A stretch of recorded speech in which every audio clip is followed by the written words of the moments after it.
Cara mudah seorang istri masuk surganya Allah dengan lancar. Bahkan istri ini punya keistimewaan, ia dapat memilih dari sekian pintu surga, ia dapat memilih dari pintu mana ia memasuki surga itu. Assalamualaikum warahmatullahi ta'ala wabarakatuh. Bismillahirrahmanirrahim. Alhamdulillahi rabbil alamin.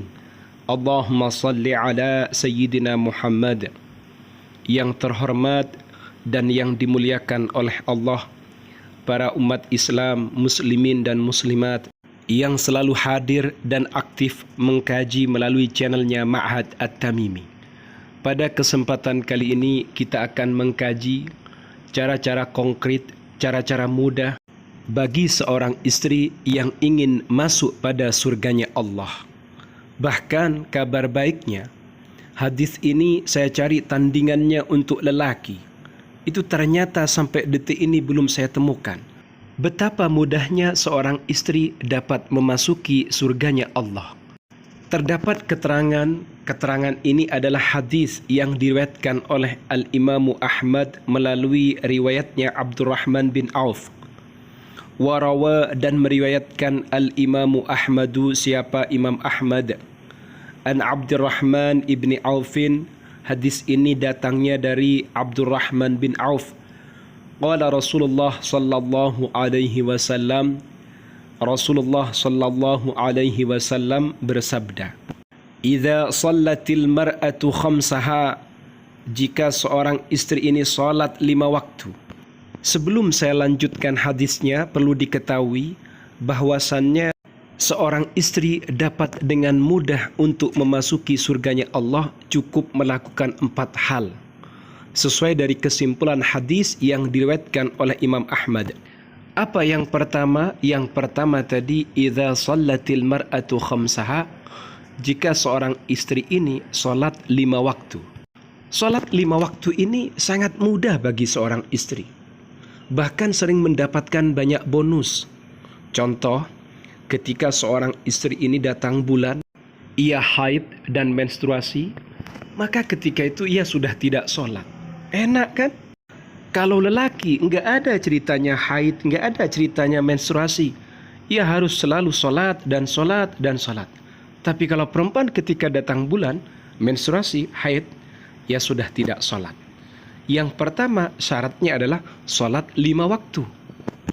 Dan itu pun dikerjakan dalam kondisi suci ketika sedang tidak haid, sedang tidak nifas.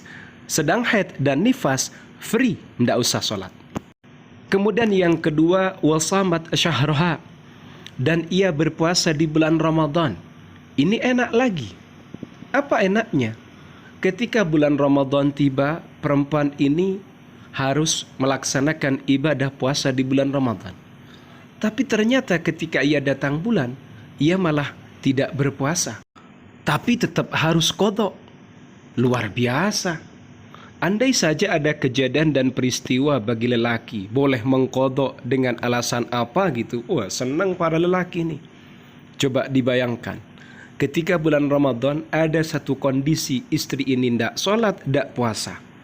Tapi ternyata dia adalah makhluk istimewanya Allah. Allah, ajib.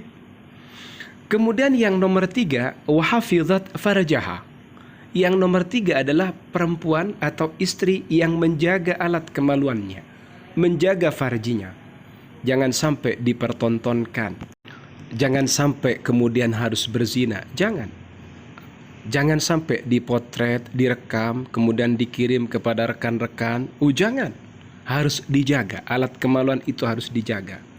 Wanita yang menjaga farjinya, istri yang menjaga alat kemaluannya. Kemudian yang berikutnya adalah syarat yang nomor 4, wa ata'at zaujaha, yaitu perempuan atau istri yang patuh kepada suaminya, taat kepada suaminya. Jadi kalau mau jujur, kalian sebagai istri, kalian sebagai perempuan, ketika kalian sudah dinikah oleh seorang lelaki, maka yang paling layak dihormati dari sekian makhluknya Allah yang hidup di kanan kiri kalian, yang paling layak untuk mendapatkan penghormatan kamu, yang pertama adalah suamimu. Baru yang nomor 2 adalah kedua orang tua. Karena level suami ini berada di level puncak. Itu bagi istri. Yang banyak nggak lolos ini, perempuan ini kemudian bermasalah kelak di akhirat. Itu yang banyak ternyata. Sesuai dari hadis yang lain, banyak perempuan ini yakfurnal ashira, mengingkari suaminya, mengingkari perjuangan suaminya, mengingkari pemberian suaminya. Ada kalanya suami ini mungkin memberikan nafkah.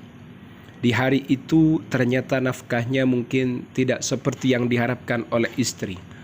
Akhirnya istri itu mengingkari, bahkan lebih parahnya menjelek-jelekkan, menceritakan kepada temannya, menceritakan kepada keluarganya.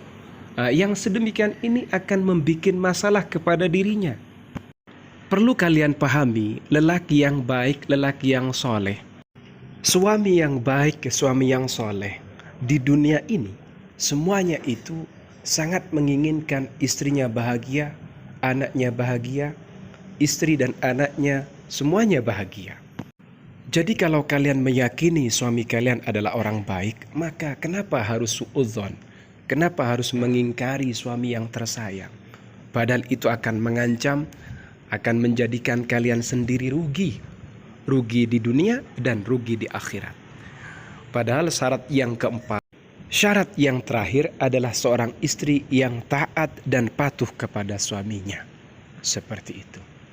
Selagi suami itu tidak menyuruh kalian untuk melakukan kemaksiatan, untuk bermaksiat kepada Allah, maka kalian harus patuh dan harus taat kepadanya. Seperti itu. Paham ya? Jika kalian sudah melakukan 4 syarat ini, sholat 5 waktu, puasa di bulan Ramadan, kemudian menjaga alat kemaluannya, jadi makna shamat syahraha itu puasa di bulan Ramadan, kemudian menjaga farjinya dan taat kepada suaminya, qila laha, lalu dikatakan kepada sang istri tadi, udkhulil jannata min ayyi abwabil jannati syi'ti. Masuklah kamu ke surganya Allah dari pintu manapun yang kalian inginkan. Dari pintu manapun yang kamu inginkan. Betapa luar biasanya seorang istri ini dan betapa mudahnya ia bisa masuk surganya Allah, dan juga ia dapat memilih dari pintu mana yang ia kehendaki dari sekian pintu surganya Allah. Ada pintu surganya Allah itu diberikan untuk yang ahli puasa, ia bisa memilih tempat itu. Ada surganya Allah yang tempatnya khusus orang-orang yang ahli ibadah ini, ia pun juga bisa memilihnya masuk surga lewat tempat itu. Inilah keistimewaannya istri yang bisa melakukan 4 hal. Maka dari itu saya berharap kepada para istri, ayo lakukan 4 hal ini. Insya Allah kalian akan masuk surga dengan mudah dan gampang. Semoga kalian semuanya diberi kemudahan oleh Allah untuk masuk surganya Allah. Dan ini menjadi ilmu yang bermanfaat bagi kita semua. Amin ya rabbal alamin.